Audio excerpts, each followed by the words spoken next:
시편 117편. 우리에게 향하신 여호와의 인자하심이 크고 진실하심이 영원함이로다. 현재 선교는 어디까지 이루어졌는가? 선교사들의 통계 자료를 보면은 2008년도 기준으로 지구상에 6천에서 8천 미전도 종족이 있습니다. 몇십 년 내에 이 세상은 모두가 예수님의 십자가와 부활에 대한 복음을 다 듣게 될 것인데, 그래서 선교본부에서는 2025년 이후에 미전도 지역에 대한 선교 전략이 없습니다. 제가 이 선교 보고를 들었을 때 깜짝 놀랄 만한 내용이었습니다. 마태복음 24장 14절의 말씀대로 천국 복음이 모든 민족에게 온 세상에 전파되리니 그제야 끝이 오리라 하신 말씀대로 온 세상이 복음을 다 듣게 되었으니 정말 주님이 다시 오실 그날이 그리 멀지 않았다는 말입니다.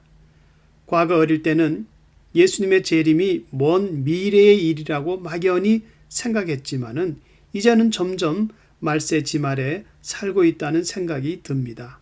사도행전에서 보여주듯이 사도 바울을 통하여 복음은 예루살렘에서 유럽으로, 유럽에서 남미와 북미 아메리카로, 그리고 아시아로, 그래서 두드러지게 한국 땅에서 복음의 꽃을 피우고 다시 아시아에서 복음이 예루살렘으로 향하면서 마침내 온 세계를 한 바퀴 돌게 되었습니다.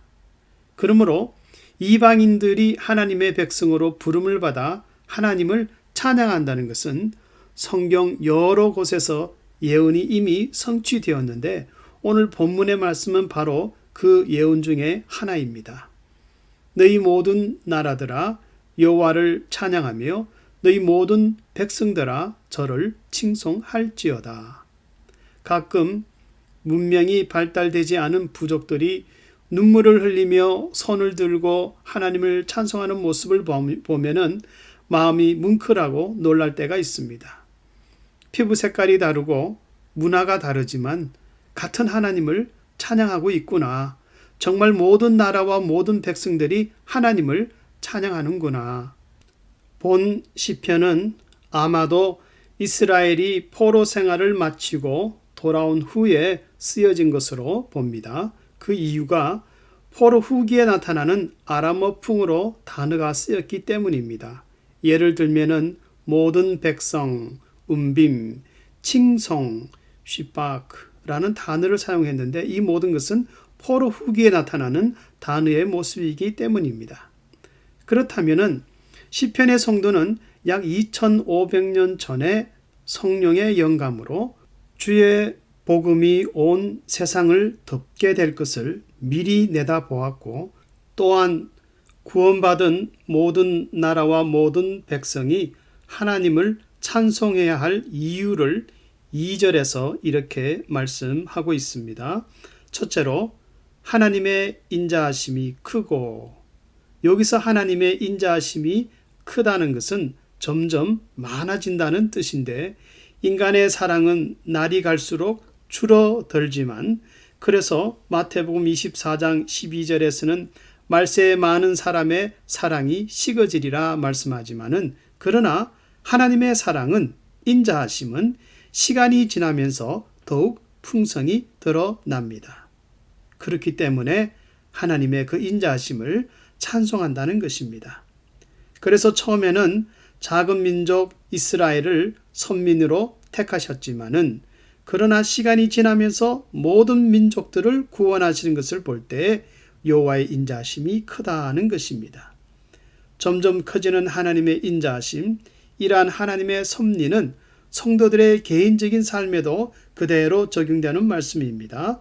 다시 말하면 시간이 지나면 지날수록 하나님의 사랑을 더욱 느끼며 사는 것이 성도들의 동일한 삶의 고백입니다. 그래서 다윗도 하나님의 인자하심과 그 은혜를 생각할 때 내 잔이 넘치나이다. 사도 바울도 지난날의 자신과 현재의 자신을 생각할 때 너무나 변화된 삶을 보고서 나의 나된 것은 하나님의 은혜라.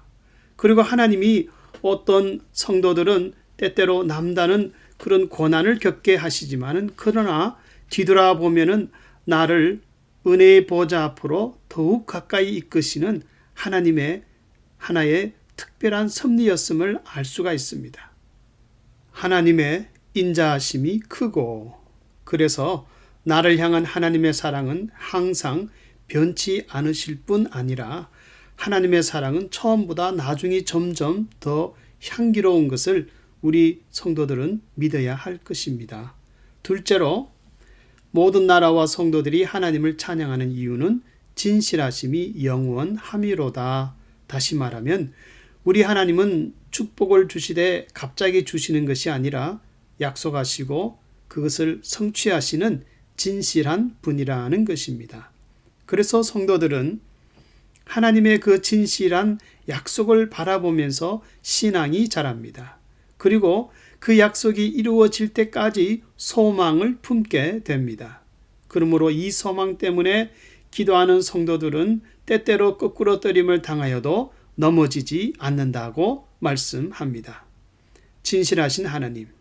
그래서 성도들이 소유하게 되는 진실한 소망. 이것은 기도하는 성도들에게 생명과 같은 것입니다.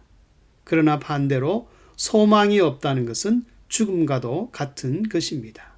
그래서 가끔, 아니 지금 이 시간에도 세상에는 하나님에 대한 소망을 알지 못하여 소망이 없어서 죄를 택하고 죽음을 택하는 사람들이 있지 않습니까?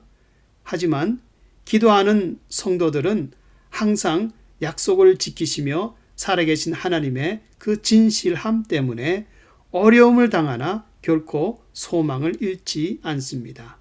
과거 한국 선교사 중에 루비 캔드릭이라는 분이 있었습니다.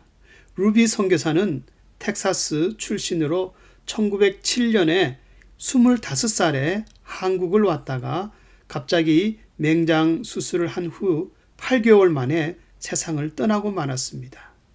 남들 보기에는 한국에 오자마자 죽었으니 일도 하지 못하고 인생이 끝났다고 생각할 수 있었습니다. 하지만 루비 선교사는 죽기 전에 얼마나 한국을 사랑했던지 그분의 묘비에는 이런 내용이 적혀 있습니다. If I had 1,000 lives to give, Korea should have them all. 나에게 줄 수 있는 1,000개의 목숨이 있다면은 한국을 위해서 내가 그 1,000개의 모든 목숨을 바칠 것입니다. 라는 내용입니다. 그리고 소망 중에 기도하며 자신을 파송한 선교부에 유언을 남겼는데 그것은 자신이 죽으면은 자신을 대신할 선교사를 꼭 한국에 보내달라는 것이었습니다. 그러자 이 편지를 받은 선교부의 청년들은 루비 선교사의 그 헌신에 감동을 받아서 20명 이상이 선교사가 되었고 그 중에서 기록에 보면은 3명, 4명이 한국에 선교사로 왔다고 합니다. 그리고 지금까지도 루비 선교 장학금이 퍼킨스 스쿨 오브 디올로지, 텍사스 달라스에 있는 퍼킨스 학교에서 그 장학금이 수여된다고 합니다. 성도들이 소망을 갖고 믿음으로 기도할 때는 이 땅을 떠났다 할지라도 그 기도는 꼭 열매를 맺고 결코 헛되지 않습니다. 성도님들은 때때로 응답이 더딘 것 같아도 낙심치 않고 기도를 하십니까? 우리에게 향하신, 나를 향하신 여호와의 인자하심이 크고 진실하심이 영원함이로다. 언제나 변함이 없는 하나님의 이 성품은 항상 나를 구원하시는 소망과 은혜가 됩니다. 신실하신 하나님을 마음껏 의지하여 나를 구원하시는 그 은혜가 더 깊고 넘칠 수 있기를 주님의 이름으로 축원합니다.